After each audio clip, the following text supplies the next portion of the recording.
नमस्कार। Maruti group of education के इस YouTube चैनल में मैं डॉक्टर दीपक माटोलिया आप सभी का हार्दिक अभिनंदन करता हूँ। मारुति ग्रुप ऑफ एजुकेशन, जहाँ पर मारुति कन्या महाविद्यालय, Maruti public senior secondary school व सद्भावना English medium senior secondary school संचालित होती है। कोरोना वायरस की इस वैश्विक महामारी में जहां पर विद्यार्थी घर पर बैठे हुए हैं, कुछ बोर्ड कक्षाओं के एग्जाम परीक्षाएं हो चुकी है और कुछ के पेपर बाकी हैं। वहीं जो नॉन बोर्ड के एग्जाम हैं वह न करवाते हुए आगे प्रमोट किया जा रहा है। ऐसी स्थिति में हम घर पर बैठकर है वह अपना अध्ययन कार्य है वह सुचारू रूप से कैसे संचालित कर सके, इसी संदर्भ में मारुति ग्रुप ऑफ एजुकेशन ये YouTube चैनल लेकर आ रहा है। मैं यहाँ पर मारुति कन्या महाविद्यालय में प्राचार्य के पद पर कार्यरत हूँ तथा राजनीति विज्ञान का अध्यापन का कार्य करवाता हूँ।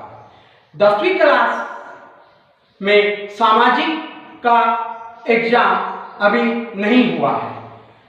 आज का जो मेरा टॉपिक है यह है लोकतंत्र। यह लोकतंत्र जिसे अंग्रेजी में डेमोक्रेसी कहते हैं, यह topic 10th class, 12th class और आगे चलकर कॉलेज की क्लासों में भी महत्वपूर्ण है। वर्तमान समय में अधिकांश राष्ट्रों में लोकतांत्रिक शासन प्रणाली विद्यमान है। लोकतंत्र किसे कहते हैं?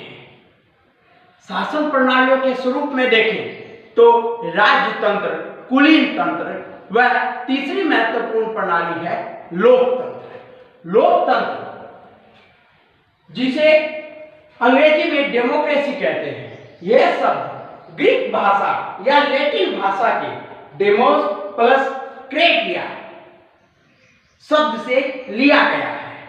डेमोस का अर्थ है भीड़ या जनता, क्रेटिया का अर्थ है शासन या शक्ति। तो लोकतंत्र का शाब्दिक अर्थ है जनता का शासन या जनता की शक्ति। हम कह सकते हैं कि लोकतंत्र एक ऐसी शासन प्रणाली है जहां पर शक्ति या शासन जनता के हाथों में निहित रहता है। लोकतंत्र के संदर्भ में विभिन्न विद्वानों ने अनेक परिभाषाएं दी हैं। उनमें से कुछ महत्वपूर्ण परिभाषाएं मैं यहाँ पर स्पष्ट करना चाहता हूँ। लॉर्ड ब्राइस, इन्होंने कहा था कि लोकतंत्र वह शासन प्रणाली है जहां पर शासन की शक्ति संपूर्ण समाज में निहित होती है। जब हमने इसका अर्थ देखा था तो मैंने आपको यही बताया था कि लोकतंत्र जहां पर जनता का शासन होता है, और लॉर्ड ब्राइस भी यही कह रहा है कि शासन शक्ति संपूर्ण समाज में निहित होती है। डायसी, इन्होंने कहा था कि लोकतंत्र वह शासन प्रणाली है जहां पर राष्ट्र का अधिकांश भाग शासक होता है, यानी कोई एक व्यक्ति नहीं अपितु राष्ट्र का अधिकांश भाग जिस शासन प्रणाली में शासक होता है वह लोकतंत्र है। सीले नामक विद्वान ने कहा था कि लोकतंत्र वह शासन प्रणाली है जहां पर प्रत्येक व्यक्ति का शासन के कार्यों में भाग होता है, अर्थात लोकतंत्र में प्रत्येक व्यक्ति शासन के कार्यों में भाग लेता है। 1867 में गेटिसबर्ग में अब्राहम लिंकन ने कहा था कि लोकतंत्र वह शासन प्रणाली है जहां पर जनता का जनता के लिए और जनता के द्वारा शासन होता है। अब्राहम लिंकन से पूर्व यह परिभाषा वनियान व क्लियन ने भी दी थी, लेकिन अब्राहम लिंकन ने इस परिभाषा को स्पष्ट करते हुए कहा था कि लोकतंत्र में जनता का शासन होता है, जनता के लिए शासन होता है व जनता के द्वारा शासन होता है। अब हम देखते हैं कि लोकतांत्रिक शासन प्रणाली किस प्रकार से, क्या इसके प्रकार हैं। तो लोकतंत्र के वर्तमान समय में दो प्रकार से शासन प्रणाली ये कार्यरत है, एक प्रत्यक्ष लोकतंत्र और दूसरा अप्रत्यक्ष लोकतंत्र। प्रत्यक्ष लोकतंत्र का महत्वपूर्ण या यह कह सकते हैं कि सबसे विशाल समर्थक है वह है रूसो। अप्रत्यक्ष लोकतंत्र का समर्थक है जॉन स्टुअर्ट मिल या जे.एस. मिल। प्रत्यक्ष लोकतंत्र, जहां पर जनता प्रत्यक्ष रूप से शासन के कार्यों में भाग लेती है।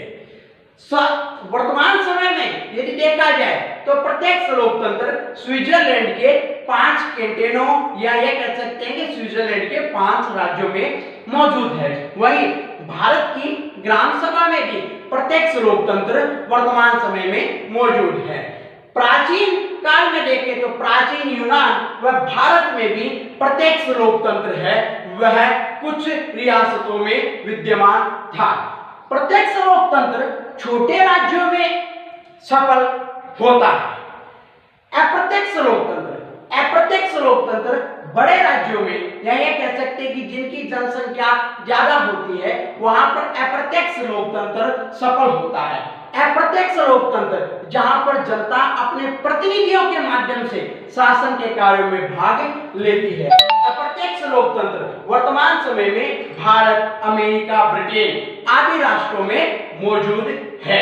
तो ये कह सकते हैं कि लोकतंत्र एक ऐसा शासन है जहां पर जनता का शासन होता है और जहां पर जनता के हाथों में शक्ति होती है, और लोकतंत्र के अंदर है वह प्रत्यक्ष व अप्रत्यक्ष लोकतंत्र के ये 2 प्रकार वर्तमान समय में निहित है।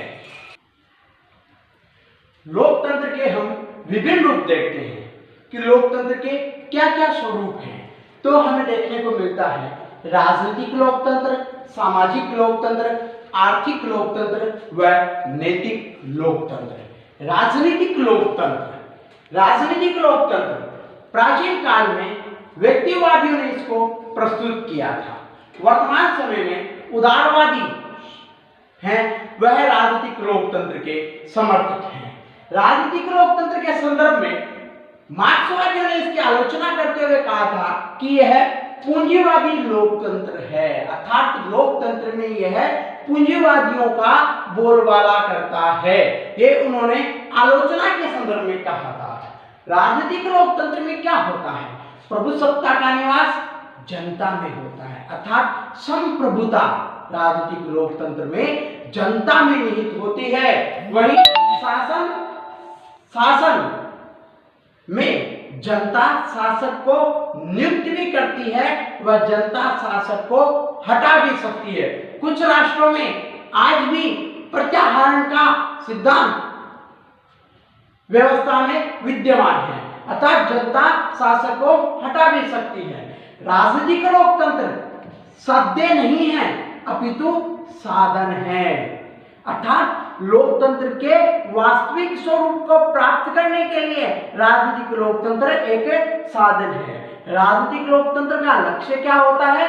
राजनीतिक समानता, अर्थात राजनीतिक रूप से सभी व्यक्ति समान रहे, अर्थात वोट देने में, चुनाव में हिस्सेदारी करने में, इनमें किसी भी प्रकार की कोई भेदभाव ना हो। यह राजनीतिक लोकतंत्र का मुख्य उद्देश्य रहता है। अब हम चर्चा करते हैं सामाजिक लोकतंत्र।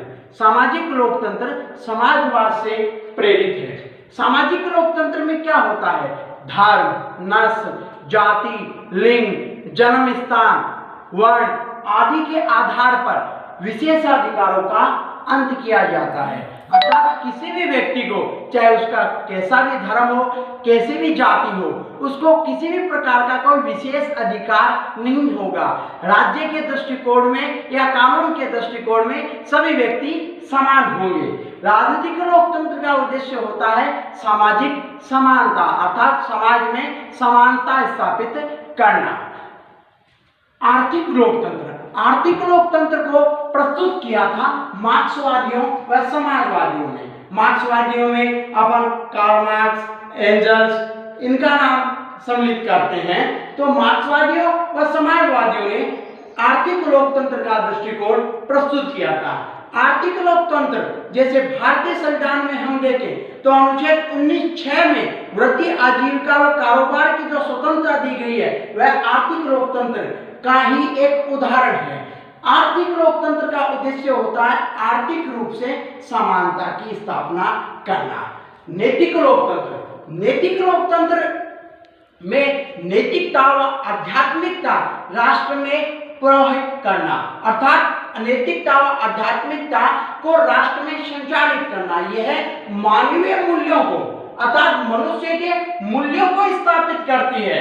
शासन प्रणाली में मानवीय मूल्य होने अत्यंत आवश्यक है और वह नैतिक लोकतंत्र से ही संभव है। नैतिक लोकतंत्र की सर्वांगीण यदि अभिव्यक्ति देखें तो फ्रांस की क्रांति में हमें मिलती है, जहां पर 1789 ईस्वी में फ्रांस की क्रांति हुई थी। इस क्रांति का महत्वपूर्ण नारा था स्वतंत्रता, समानता व भाईचारा। भारतीय संविधान की यदि हम प्रस्तावना देखें तो भारतीय संविधान की प्रस्तावना में भी भाईचारा, बंधुत्व की भावना का समावेश है, अर्थात नैतिक लोकतंत्र की स्थापना का प्रयास भारतीय संविधान की प्रस्तावना में भी किया गया है। तो लोकतंत्र के विभिन्न रूप हो गए, राजनीतिक लोकतंत्र, सामाजिक लोकतंत्र, आर्थिक लोकतंत्र व नैतिक लोकतंत्र। लोकतंत्र के विभिन्न सिद्धांतों में देखें कि लोकतंत्र के कौन कौन से प्रचलित सिद्धांत हैं। तो परंपरागत उदारवादी लोकतंत्र का सिद्धांत, बहुलवादी लोकतंत्र का सिद्धांत, विशिष्ट वर्गीय लोकतंत्र का सिद्धांत, मार्क्सवादी लोकतंत्र का सिद्धांत, समाजवादी लोकतंत्र का सिद्धांत। अब हम सर्वप्रथम परंपरागत उदारवादी लोकतंत्र के सिद्धांत पर चर्चा करते हैं। इसके समर्थक कौन कौन हैं? Hobbes, Locke, Rousseau, Green, Bentham, J S. Mill, Montesquieu, Abraham Lincoln, Herbert Spencer व जेफरसन। ये परंपरागत उदारवादी लोकतंत्र के समर्थक हैं। परंपरागत उदारवादी लोकतंत्र ये मानकर चलता है कि व्यक्ति क्या है? एक बुद्धिमान प्राणी है, अर्थात व्यक्ति एक विवेक संगत व बुद्धिमान प्राणी है। परंपरागत लोकतंत्र में यह माना जाता है कि शासक के पास शासक सीमित शासन करे, अर्थात शासक की जो शक्तियां हैं वह सीमित हो। परंपरागत लोकतंत्र में व्यक्ति को स्वतंत्रता व अधिकार देने को प्राथमिकता दी जाती है। जब व्यक्ति को स्वतंत्रता व अधिकार दिए जाएंगे तो शासन की शक्तियों पर अपने आप अंकुश लगेगा, इसलिए यह सीमित शासन का समर्थक हो जाता है। परंपरागत लोकतंत्र में व्यक्ति की स्वतंत्रता व अधिकार देने से कुछ नहीं होगा, इनकी रक्षा के लिए स्वतंत्र व निष्पक्ष न्यायपालिका का होना अत्यंत आवश्यक है।